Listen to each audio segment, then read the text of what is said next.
There's a Dharma group. We should make sure that by the end that you're on that group.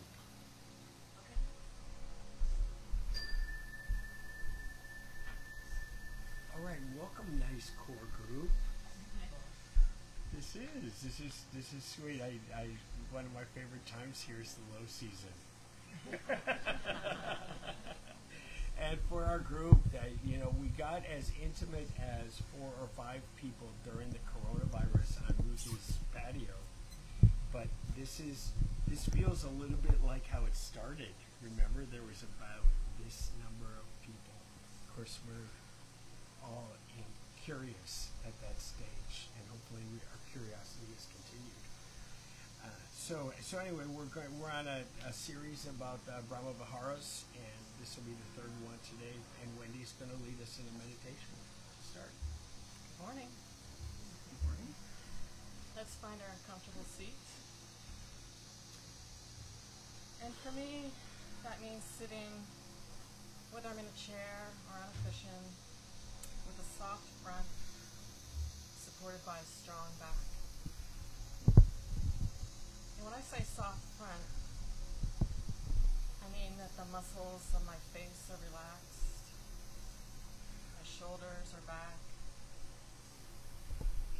and the belly is soft, able to move freely with the breath.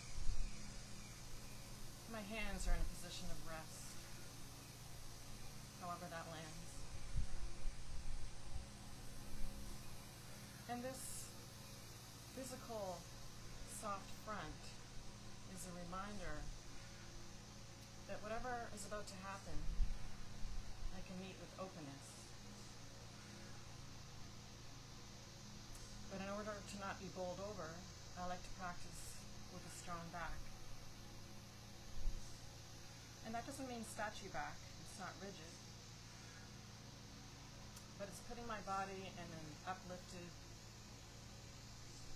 dignified position as opposed to collapsing.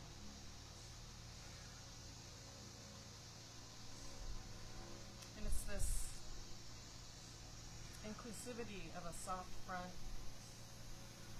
with the equanimity of a strong back is how I like to practice. And it might even bring a smile to my face to remind me that the next few minutes I can enjoy and go with the flow, as opposed to trying to wrestle something down. Then I set intention. Why am I here? I'm not here to get an immediate radical change. I've taken my seat to observe. And I trust that this observation will bring the calm,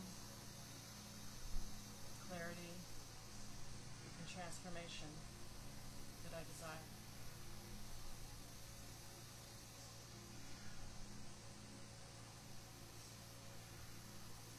So we'll start with a meditation that will start with one sound of the bell, and it'll end with 2 sounds of the bell. And remember to be gentle with yourself. If you need to adjust or move, if something's falling asleep, or you're experiencing pain, feel free to adjust.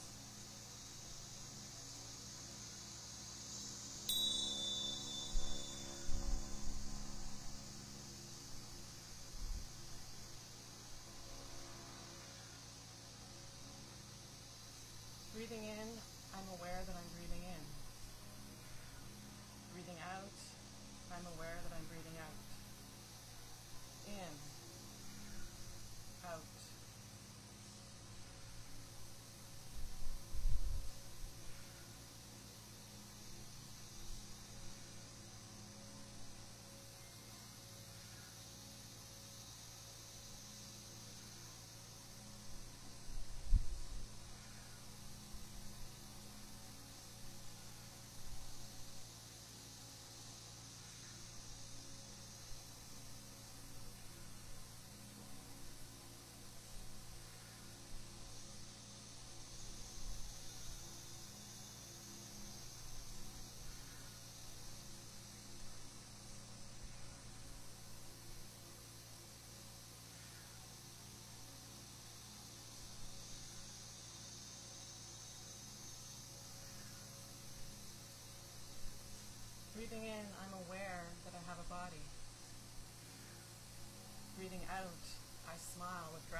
my body and everything it makes possible.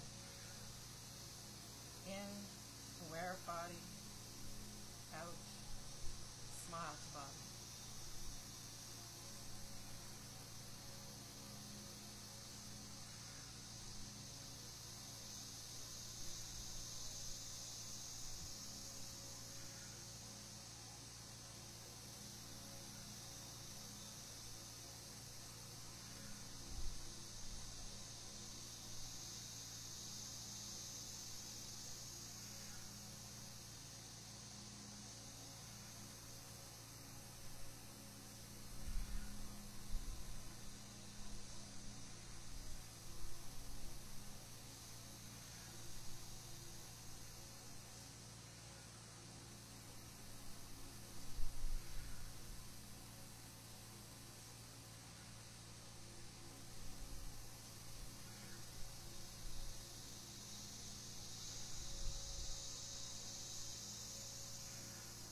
Notice the wandering mind.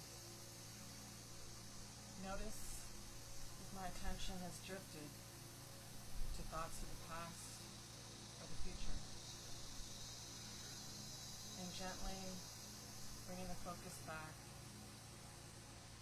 to my chosen object for meditation. Breathing in, I'm aware I'm breathing in. Breathing out, I'm aware I'm breathing out. In, out.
start with a story about sympathetic joy. I'm going to end with a story about sympathetic joy. I have permission to tell the first story. There was a woman who came to treatment in Minneapolis at the rough treatment center that I worked at named Bertha. Bertha, this was her 22nd treatment for crack cocaine addiction. And she came to the family program, which I was a therapist in, and I found her very amusing. You would think with that background and that credentials that it would have been fairly serious. It was like going kind of to a sitcom.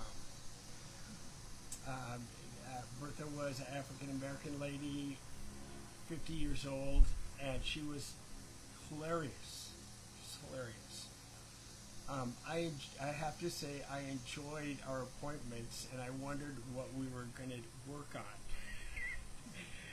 And because I knew there was stuff to work on. One day she came into her appointment and she was so angry she was spinning.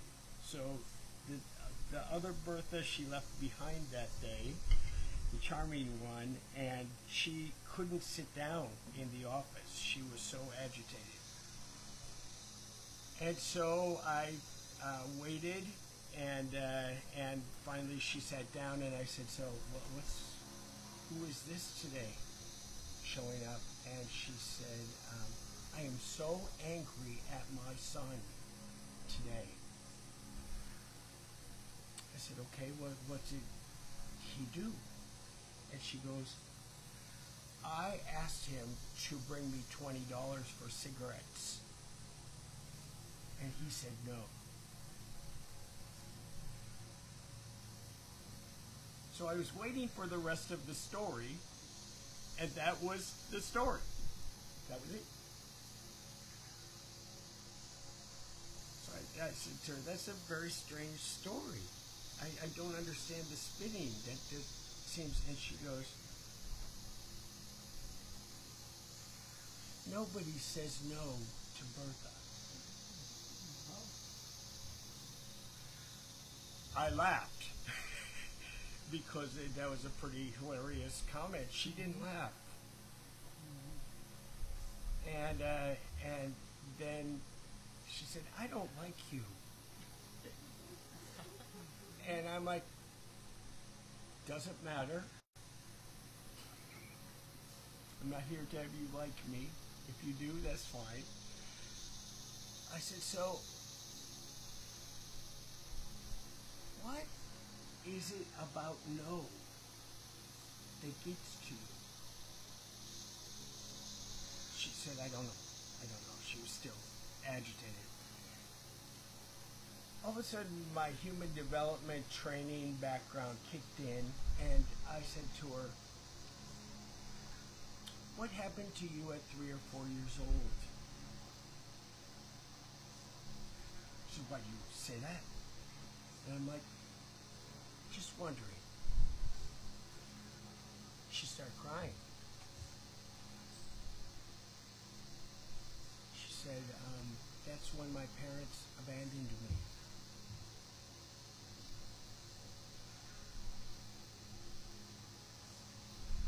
She said, it makes sense to me.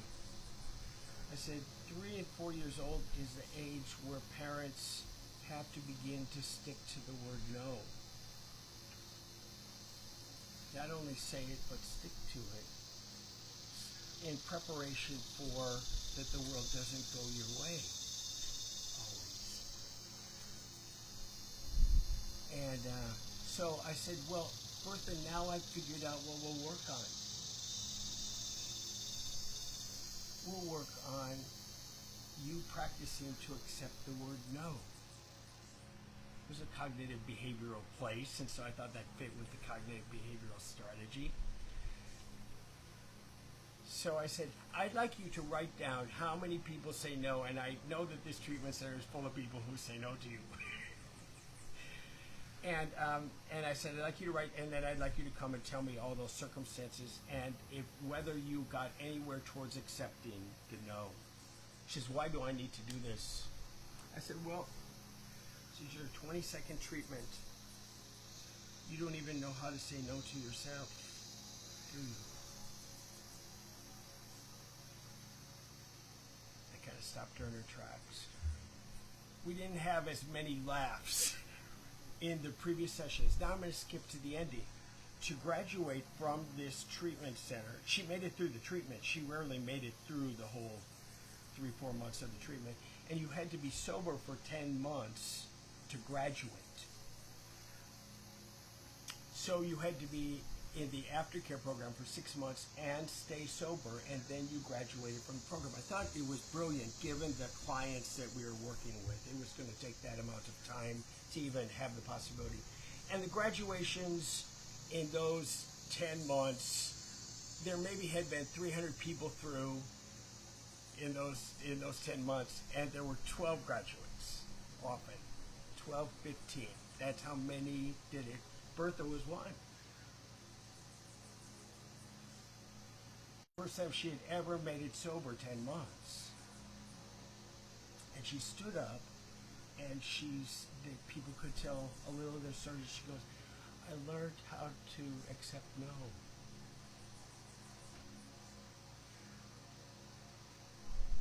The whole room stood up and clapped. I still get emotional when I think about this moment.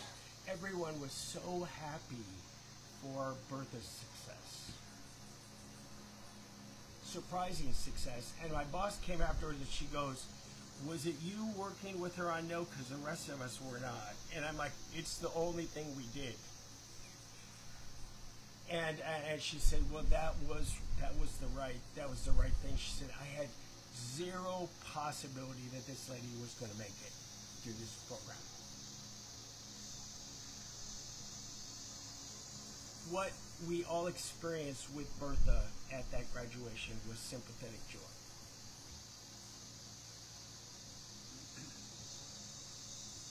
So it's a dramatic story, but we all felt so happy and proud for her success.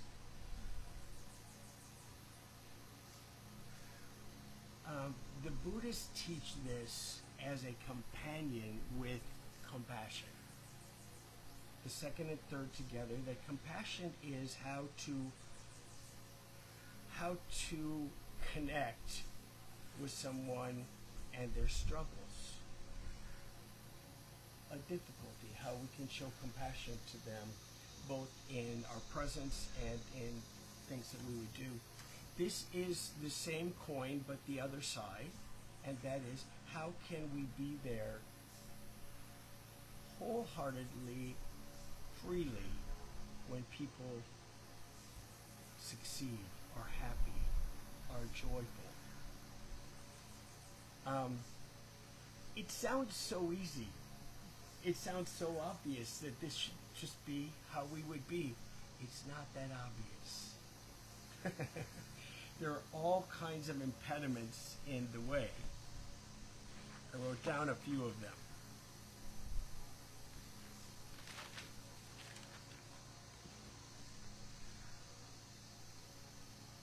Fear,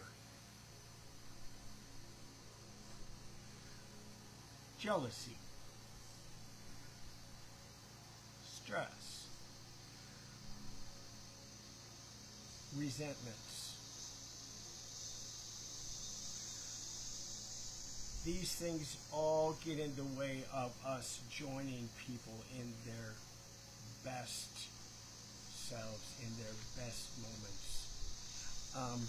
And it's when we operate from that posture, we operate from a deficient and a defective position.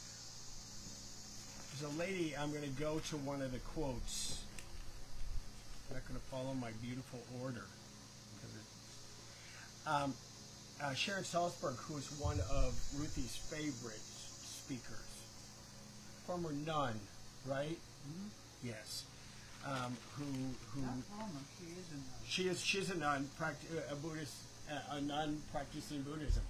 Right, she has an abbey of her own in Canada, Yeah. Nova Scotia. Here's what she says about sympathetic joy. Sympathetic joy is a practice,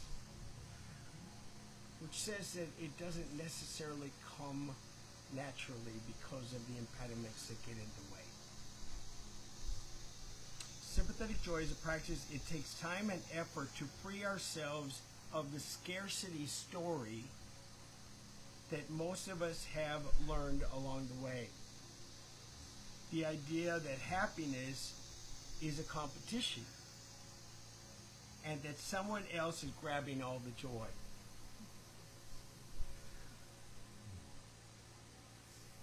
And so when you have, and I bet you all have had your own version of the birth of story moments where you have joined someone in their happiness. Wholeheartedly, freely, no impediments in the way. And then I'm sure we've all struggled with fear and resentments, the impediments that get in the way of us doing that. And so she's saying here that if we don't want to operate from that scarcity model, there's plenty of room to share in the joy. I'm going to go to my last story. I lied to you. I'm going to go to it because it's a good one as well. My kids have a stepdad. Also a Catholic, interesting.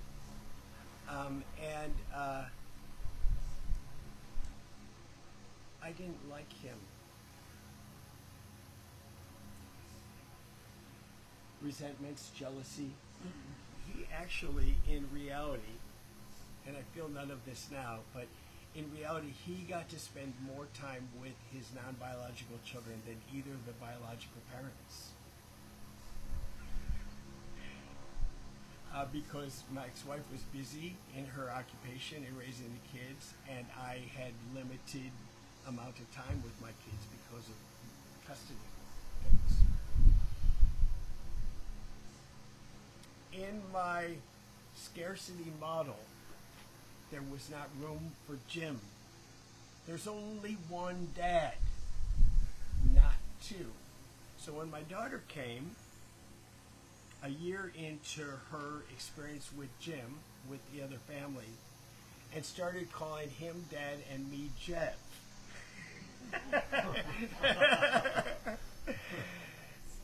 It hit right at the core of my scarcity model.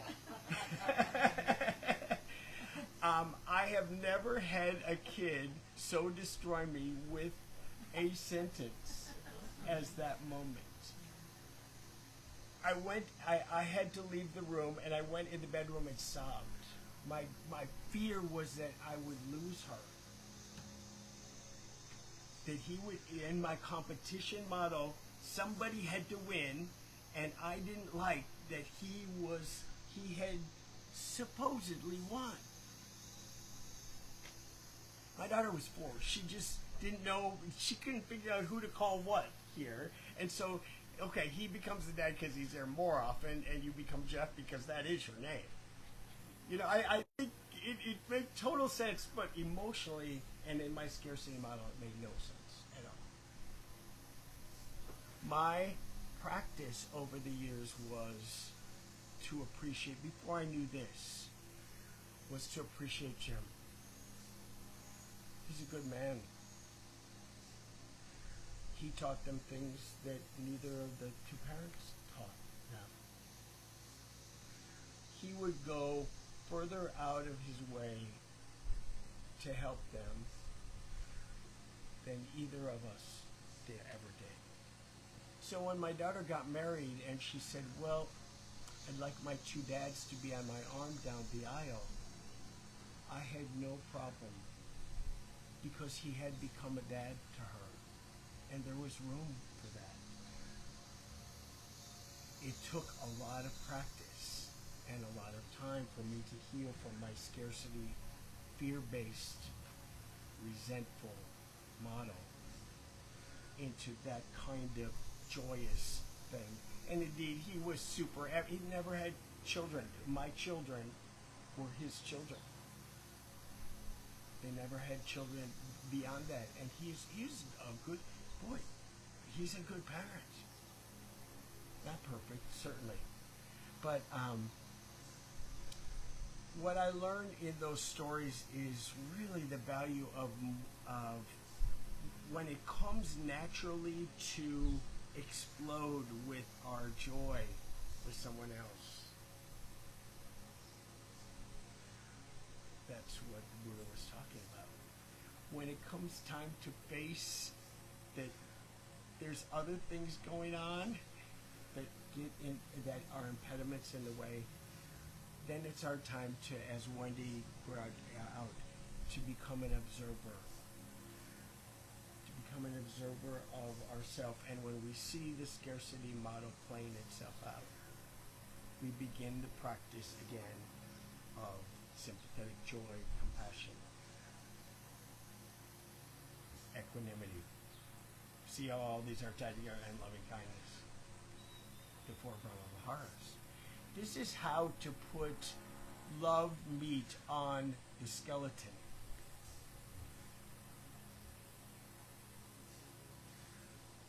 Everybody believes in love.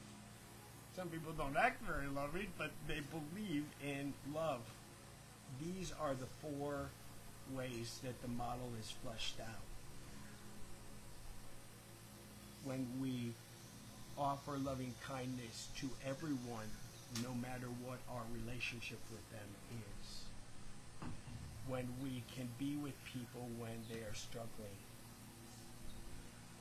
When we can be with people in their joy, and when we can do it in such a way that we are balanced. Then we've really found something really beautiful. I'll go back to. Do you want to make any comments so far? I'm a storyteller, so I got to use that method to teach this stuff. Did you say love meat on the skeleton? I said the Brahmavaharas are the meat on the skeletal of love. The skeleton of love. Yeah, I feel like you've been waiting to use that one.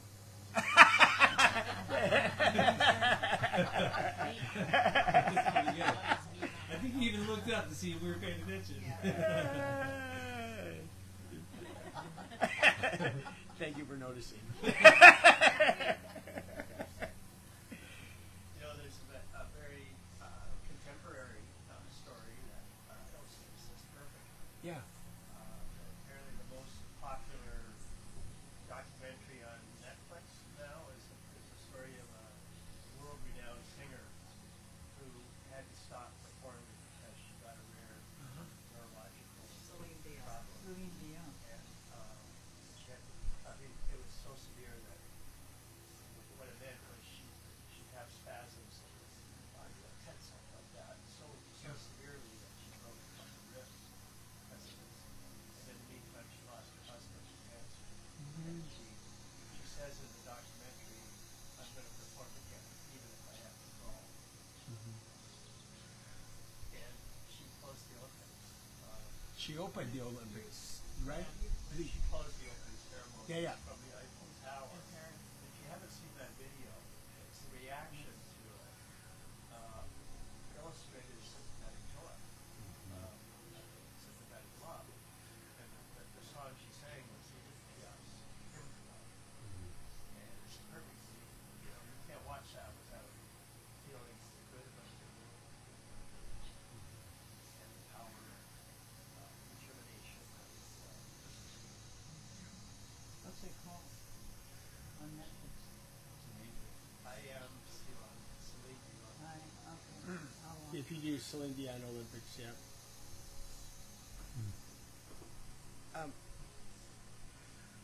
The beauty of us doing the Brahmavaharas is they really, beyond the Four Noble Truths and the Eightfold Path, it's the most tangible, the most practical of all teachings. I think it's all practical, but this is just so obviously there for us to have developed, to understand, to begin to develop if we have a deficiency in it, to practice, and to go deeper in our sympathetic joy. One of the things that a lot of the writers said about sympathetic joy is it starts inwardly, where you have a joy that you celebrate in yourself. You fill that cup full of. You can operate from a deficiency model, right? Here's what I can't do. Here's what I wish I was. Here's my mistakes. Blah, blah, blah, blah, blah. You can operate from that model, or you can operate from filling the cup of really the amazing thing that you evolved into. When you do that, it's so much easier for the flow to therefore spill out to others. When you want to add something? I just thought of a time not too long ago when my daughter posted a picture of her mother-in-law's birthday, and they were together, and they're in Canada, and I'm here.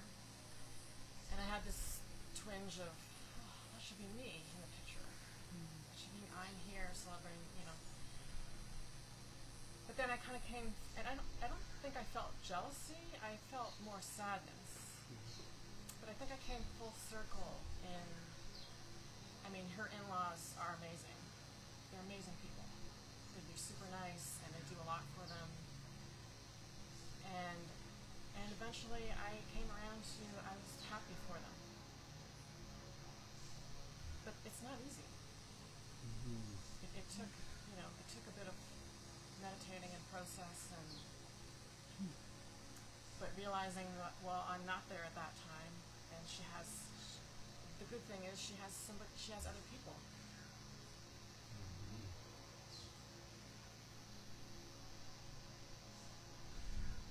There's room for it all if it's love. Seems that there's not a scarcity issue. Another person can mention it before, where it's easy to have sympathetic joy. You know, friends with infertility issues, get pregnant, you know, you're ecstatic. Yeah. There's no roller, you don't have to think about it.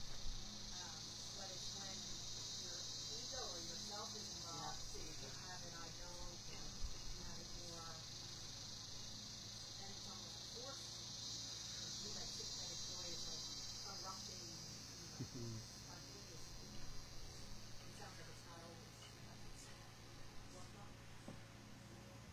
Well, if you get a room of people, there'll be people who can do it, and maybe they're not even operating from a deficiency model at that point. So then it's easier for them. But if you're in that spot, it's a real challenge, as you're talking about, for growth. Growth. How can I get past that competitive, egocentric model into actually just being 100% with them in their joy? I don't know if you've ever been, I'm an odd creature at weddings, because I think they talk at such a superficial level about love and relationships. So I'm always a little distressed. People don't like to sit by me at weddings. So I have a difficulty just joining the thing because I'm preoccupied. I'm preoccupied in my own ego about, I wish they would do this. Wait, I wish these songs weren't so trite. you know, do they know how to communicate? Do they know that these in-laws are going to be trouble? Papa, I'd like to put some of that out on the table at the ceremony, and they just want to have a beautiful day. There are other people that can go to ways that are just like, isn't this great? So we all have our journey, but to deepen it is good. Ruthie, you want to say something? Yeah, I was just going to say, this is a Dharma class, and or group rather, Sangha, and everywhere you turn in the Dharma, you run smack into joy. Everywhere. When the Dalai Lama shows up, he's laughing. He doesn't have anything to laugh about or to be sad about. He has both. He chooses to laugh. And he and Desmond Tutu wrote the Book of Joy. Mm-hmm. They could have written many other books, other things. When we do our loving kindness meditation, we end with May We Be Happy. Years ago, I was told that the Western anthem for Buddhism is row, row, row your boat gently down the stream. Merrily, merrily, merrily, merrily, precious little me. And so this ability to be happy. And I was listening to Alan Watts a little bit this morning, and he commented that the word blessing, if he's correct, the word blessing is, in Christian theology, translates as a gift of joy. That's a blessing. And Alleluia is like, woo! Yay! It's a feeling of great joy. So joy permeates everything if we're aware that it's there. Because it's so easy to go, to go to the dark instead of the light, to, anger instead of joy. Anyway, I was thinking that I find as much joy in the anticipation of someone else's happiness as in the actual moment of happiness. The example being the happiness of somebody just getting ready to have a baby, this radiant, or a big ceremony or something. But I think about the children. We get them to bed on Christmas Eve, and you finally get them down to sleep, and then you sit there and you turn the lights on the tree and you just sit and look at it, and you just feel their joy when they come down in the morning. So I think anticipation of joy, the actual joy, all of it. The Brahmavaharas, all of the first three, are all emotion-based. They're heart-based.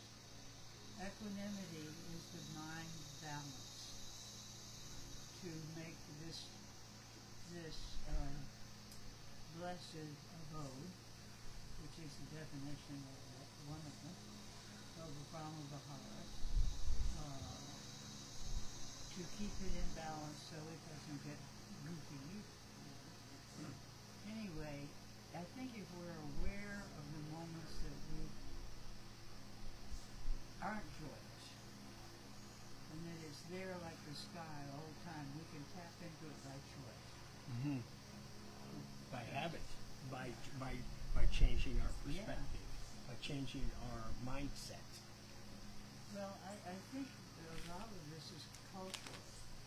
Mm-hmm. I know I was born in a time of war, in a very unhappy world, World War II, and I came from an unhappy family. It was not an atmosphere or at that time a culture of happiness and joy. And as we talked about before, I even was told pretty much you can't be happy now because other people aren't. So you shouldn't be running around laughing and having a good time when so many people are suffering. And I kind of internalized that.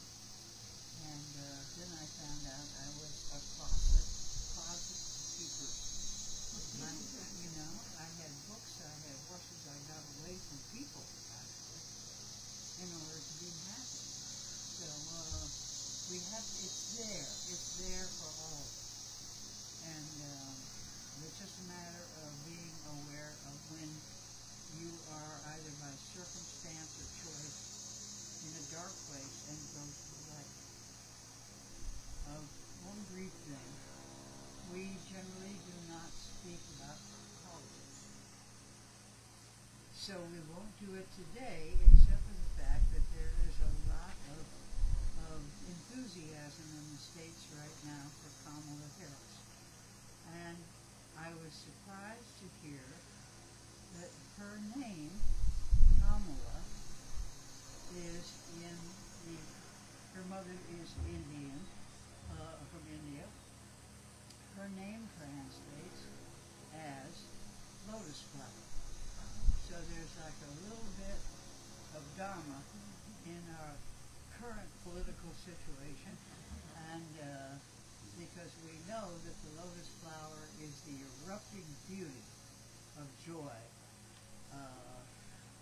When that flower comes up 6, 8, 10 feet from the muck, and the vine comes up and it's looking for the light, and the minute it hits the surface, it blooms.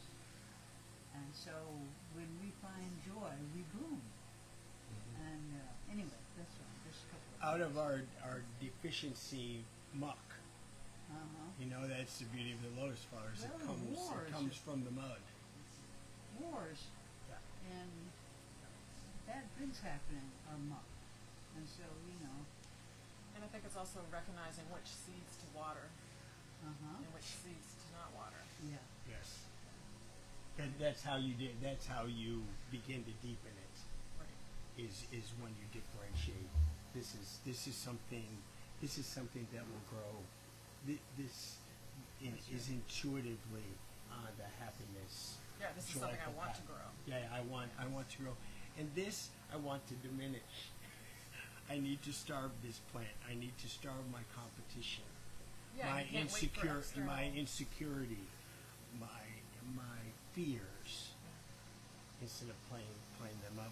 You want to take a? Oh yeah, Ivan, you want to say something? Oh, I thought you were going to say something. Well, I was, but I don't know how you could have known that. I didn't indicate it in any way at all. Very odd. Anyway, thank you. We can Just practice. explain how you water a seed.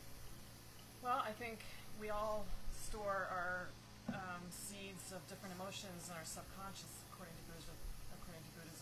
And so, when they come up, if we water them, they'll grow stronger. But if we don't water them, so I guess what I mean by water is pay attention to them and help them grow. So if you determine that something brings you joy, do that thing more often. If you discover something that's bringing you down, don't do that thing anymore, or don't go to that place. And just learning to differentiate. And when you're having those feelings come up, and sometimes the unwholesome seeds will come up regardless, but it's if we don't water them, they'll kind of dissipate. Whereas the good stuff we water and we recognize and we encourage, I guess. Does that make sense? Intent and effort. Those two. This is two real companions in the Eightfold Path. That our intent is to feed the things that blossom, that work, that are productive, that aid us and the world, and that our intent is that, and then our effort is put into the practice of it. Intention is not enough without the effort that follows. So there is a whole piece of this that really is about retraining, disciplining our minds. Our habit energy is strong. It is. And our cultural habitual energy is very strong. We're born into the deficiency system. And now we need to retrain ourselves. Do you want to take... That has to do with joy for others, like we're celebrating others' happiness, versus joyful because, life is nature, my joy. Are they related? Or? think it can be all of that. It's easiest to think of it in light of an event or a person or those kind of things. But I think the jungle is so happy after a rain. The birds are so happy after it rains. You know, I mean, to join that is like amazing. Sandy, you do this all the time. You post things like that. Like, look at this. Look at what's being presented to me. I'm just so overjoyed with that. I enjoy your posts because they're so beautiful and they're so joyful about that.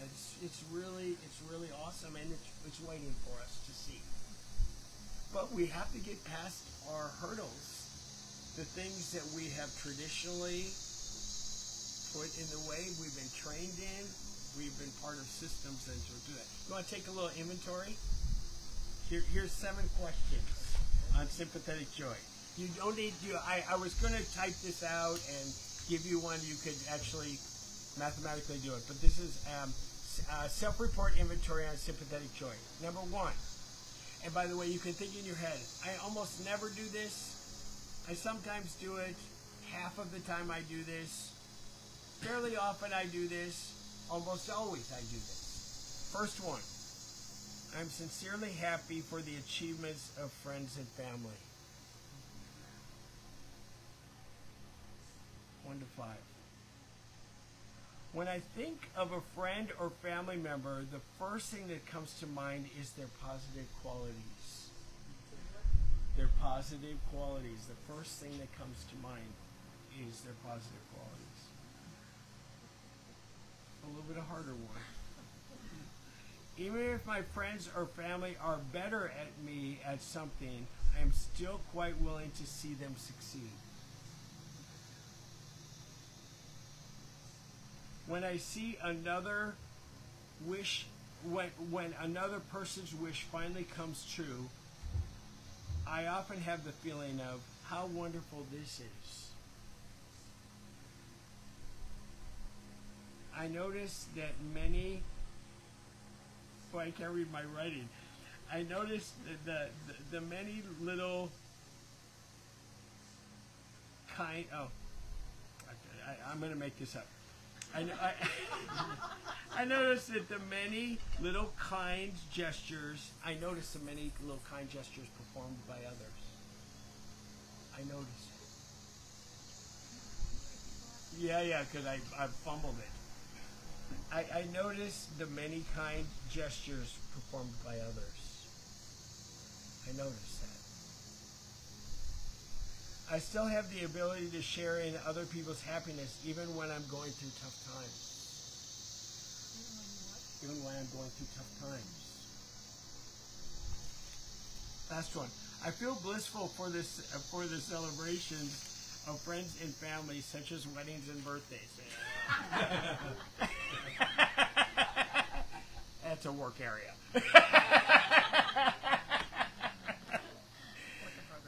Work in progress.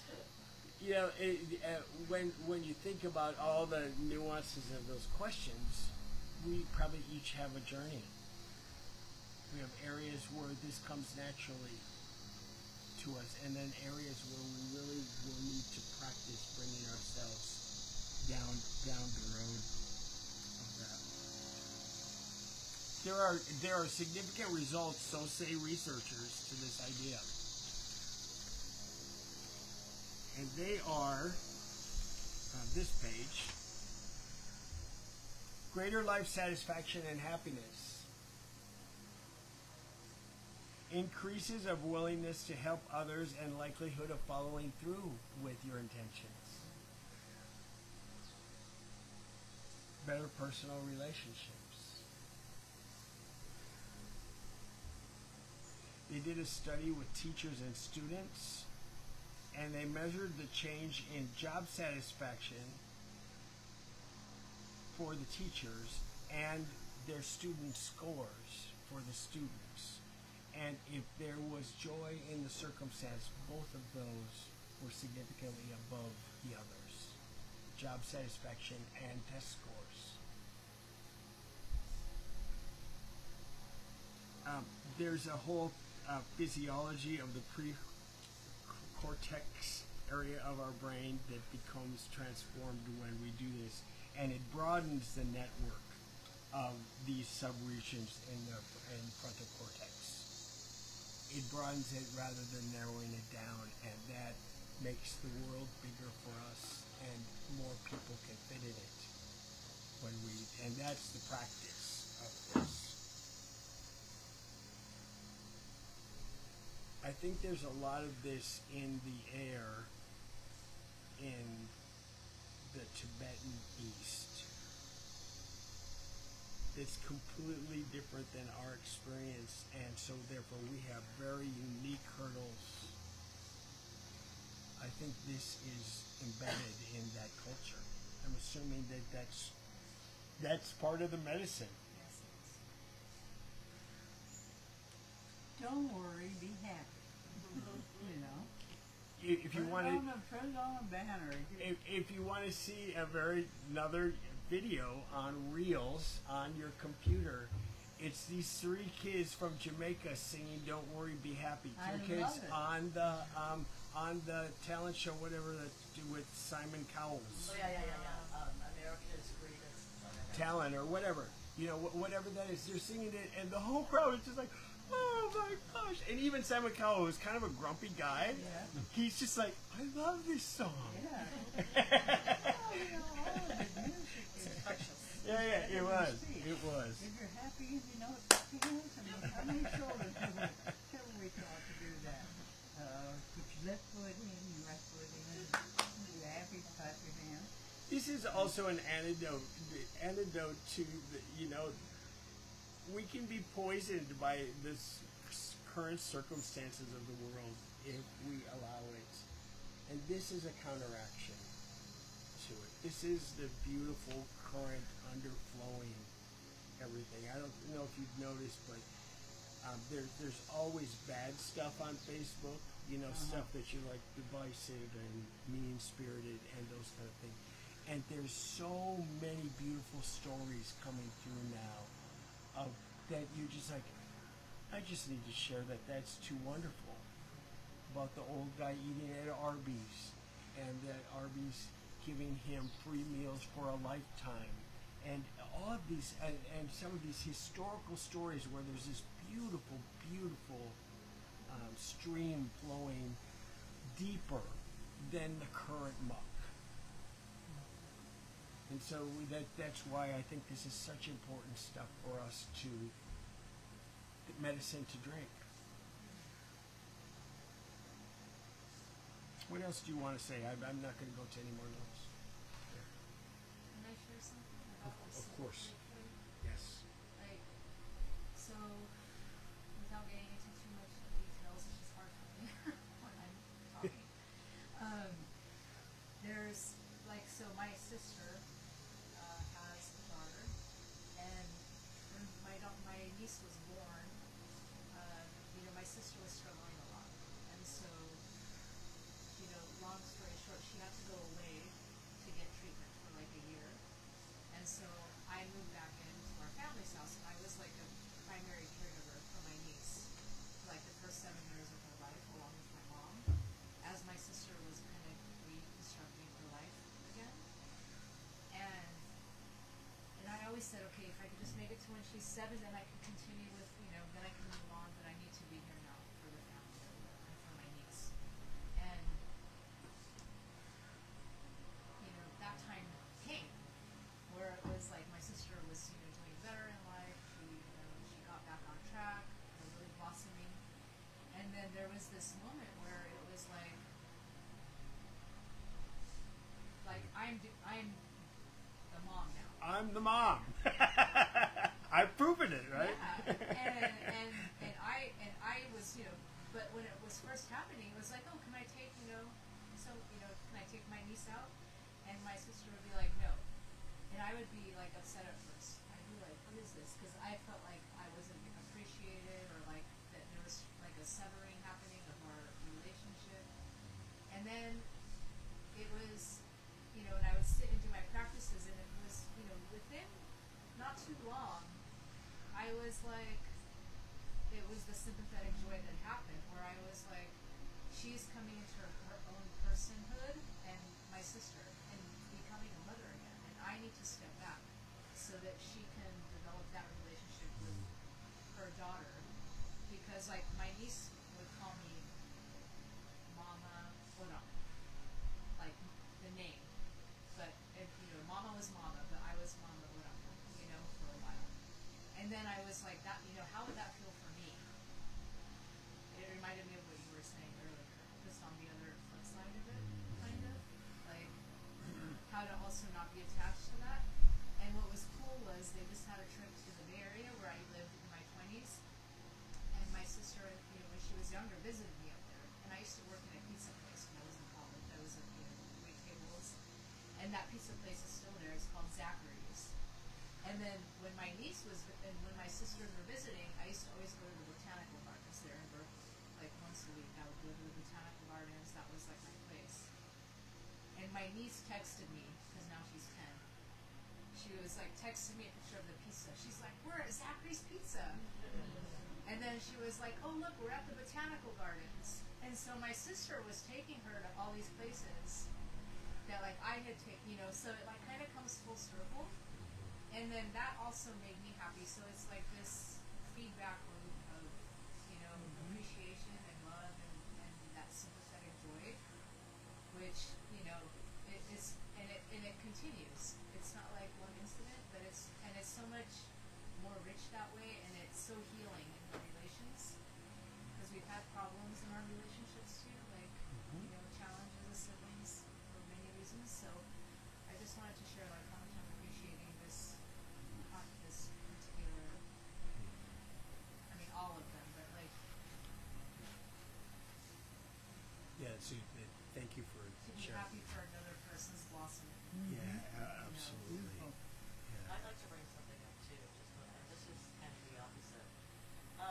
Probably 10 days ago, John and I became parents. To a puppy. To a puppy. Yes. Okay. And this was such a beautiful experience for us. And her name is Maya. And my sister's name is Myra. Well, ever since she found out, and I have been Maya, I've had around 30 emails a day telling me that I'm the worst person in the world. How dare I name, my dog after her, and I'm talking about 30 a day. Oh. I've had to block her, but this is the opposite.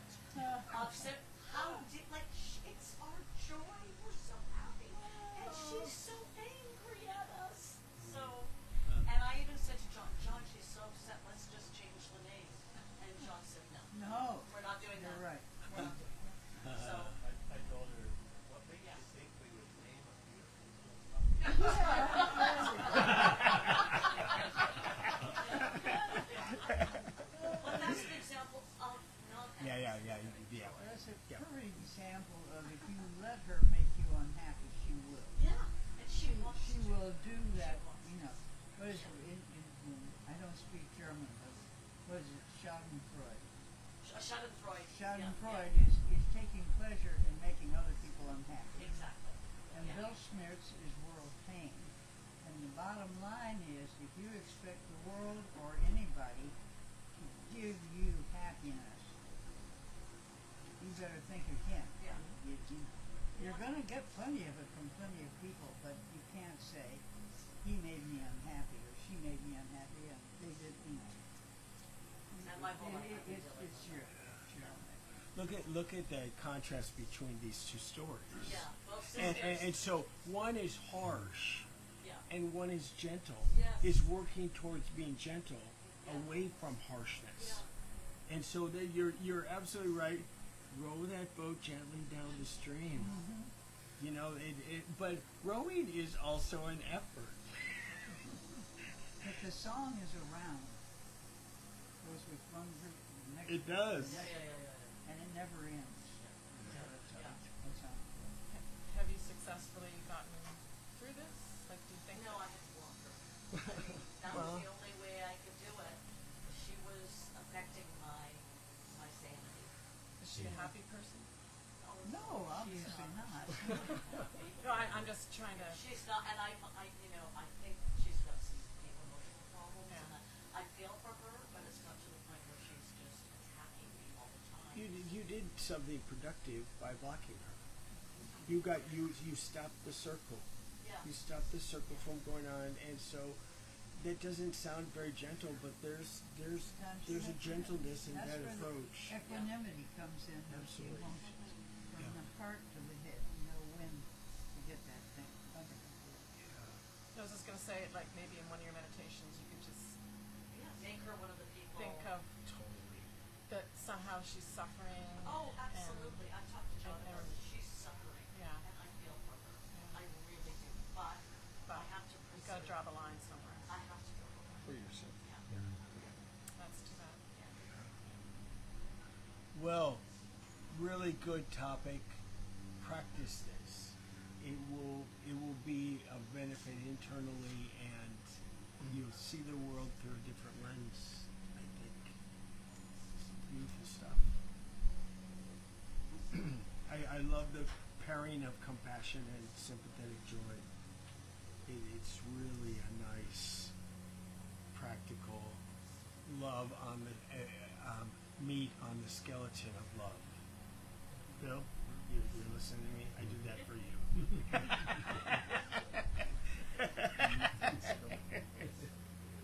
Should we do loving kindness meditation? Call it a day. Ruthie, will you lead us? Absolutely. Good. I feel an intense joy every time I walk into this pavilion. And I do think this, mentioned earlier, we don't talk about politics. Somebody said, why are you avoiding it? I said, we're not avoiding it, but we only give like an hour and a half every week to just being together in peace and harmony. So why, we got the whole rest of the week to listen to the news. Anyhow. Or to block it. Or to Right. And my son and his wife just got a new stray cat, and they found it in the kitchen eating some meat. So they named it Oscar Mayer Kreider. Love it. It was in the kitchen. It had gone in through the back door and was up on their counter eating some meat. But you see, happy people do happy things like that. Yeah. Okay, everybody. No newcomers? All old timers. Okay, here we go. Deep breath.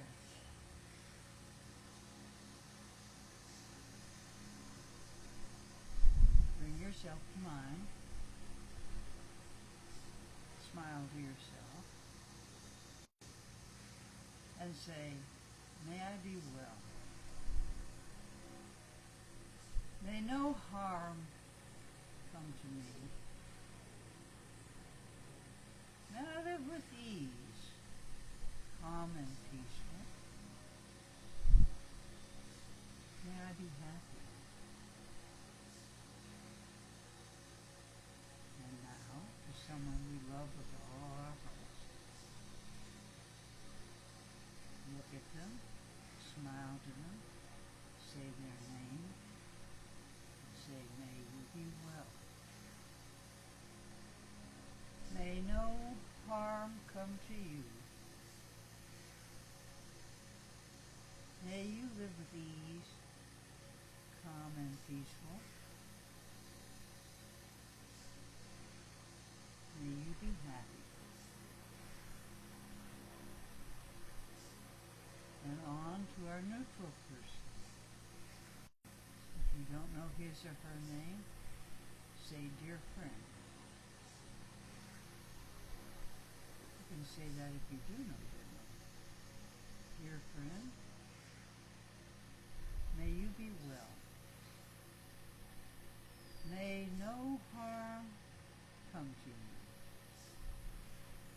May you live with ease, calm and peaceful. May you be happy.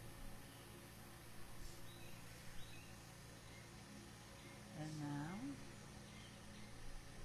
we turn to the person with whom we have some conflict.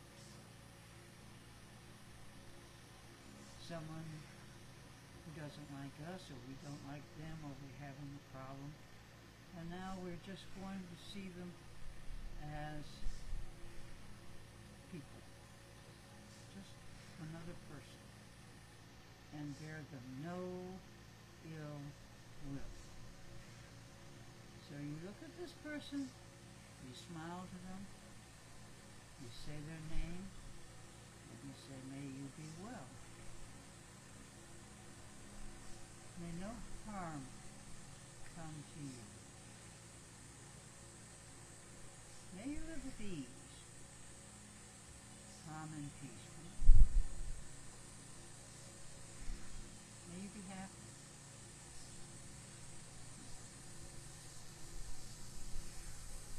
And now we place our hands over our hearts.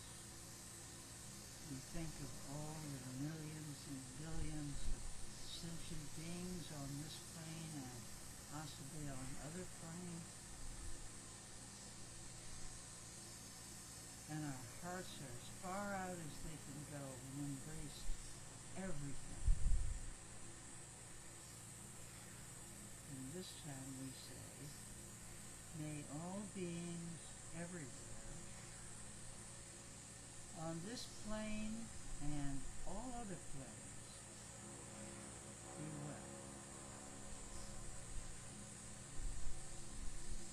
May all beings everywhere be safe.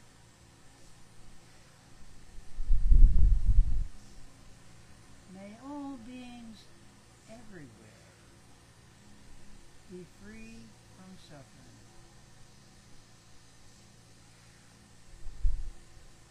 May all beings everywhere be happy. And now when we're ready, we release our hands, we open our eyes, and if time permits, I would like for those of you who also can recite their daily loving kindness would share with us today.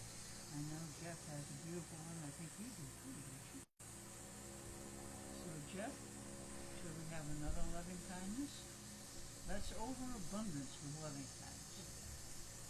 Let's be happy. Sure. Sure, I want yours too. So one more is what you're saying. Anybody who has one to share. Let's It share doesn't have our to be mine. loving kindnesses. I've shared my loving kindness before. We'll do it again. For me. For you. Okay. All right. Let's go through the five people. No. To yourself. I wish you well in health.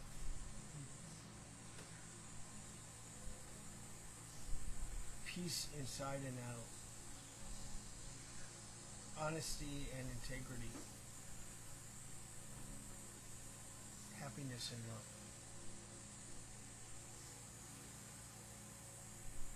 To someone you love, I wish you well in health.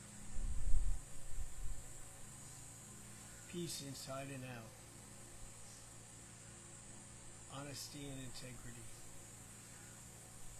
Happiness and love. To a neutral person, I wish you well in health. Peace inside and out. Honesty and integrity. Happiness and love.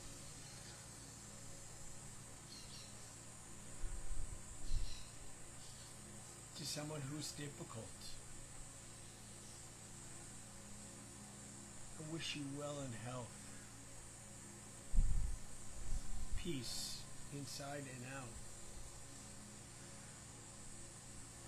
Honesty and integrity.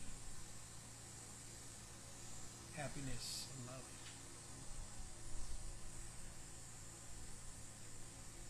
And now to the whole world, to all things living and breathing. I wish you all well and health. I wish you all peace inside and out. Wish you honesty and integrity, happiness and love.